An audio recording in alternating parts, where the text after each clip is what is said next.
His retirement home sits about 50 kilometers from Mbale town in Budadiri, Sironko district, eastern Uganda.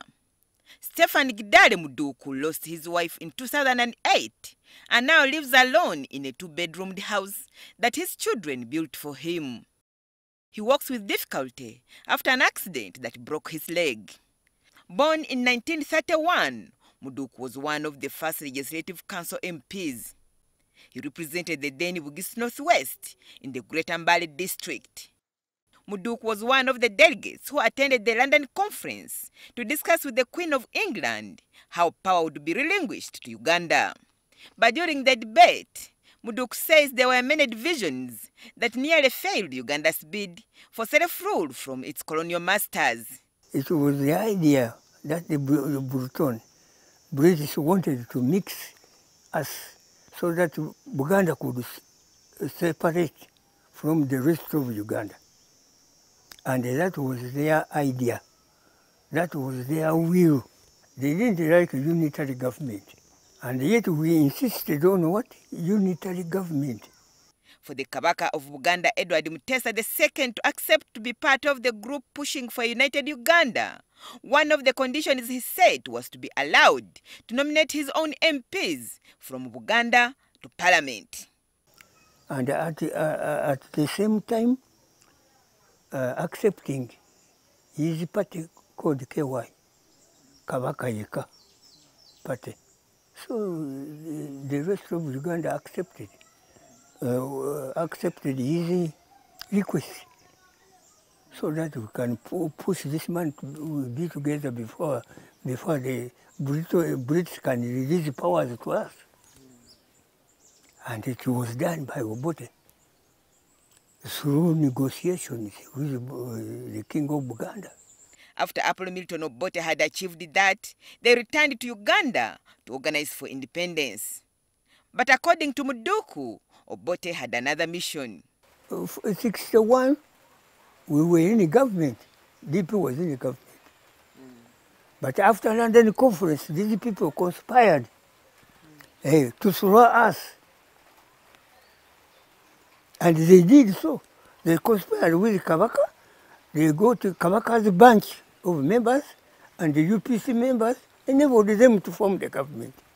The Independence Constitution was written in London. Kabaka Muteesa was made the first president of Uganda and Dr. Milton Obote the prime minister. Muduku says the Kabaka did not know that his was a ceremonial role. So when they came back, Kabaka realized, they just deceived me by words, being president of Uganda, but no powers. He has no presidential powers. Presidential powers were invested in the prime minister. As a DP member of parliament, Muduku and others watched the game between Kabaka Muteesa and Obote. We say, yes, go forward. Then Kabaka said, no. He was determined. If you don't give me federal government, He remembers that is how the plot to stop Obote started. Muduku says that when the Prime Minister learned that something was amiss, he sent his special forces to Mengo, but they found the Kabaka ready. Obote sent the special force from Naguru to come to Mengo to see what is happening. This is where the battle now started.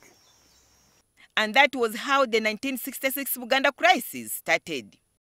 Muduku says the king took refuge at the Rubaga Cathedral before he was sneaked out of the country.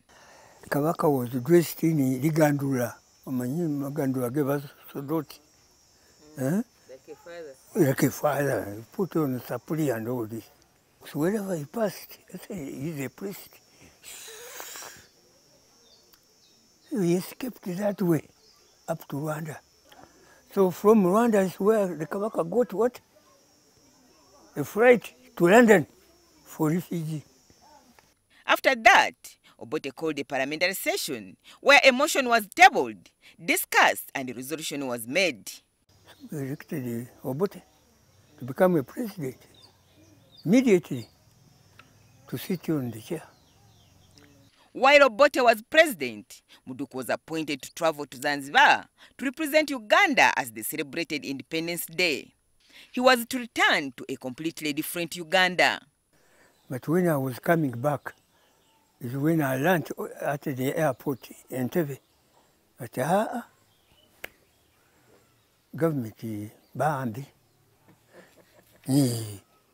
Then I prayed a lot to come through, to pass through up to Jinja. It was when I reached in Jinja, I found another roadblock there. After finding his way through the roadblocks to Budadiri, he found that he was unable to stay in his home because Idi Amin's soldiers were looking for Obote's allies.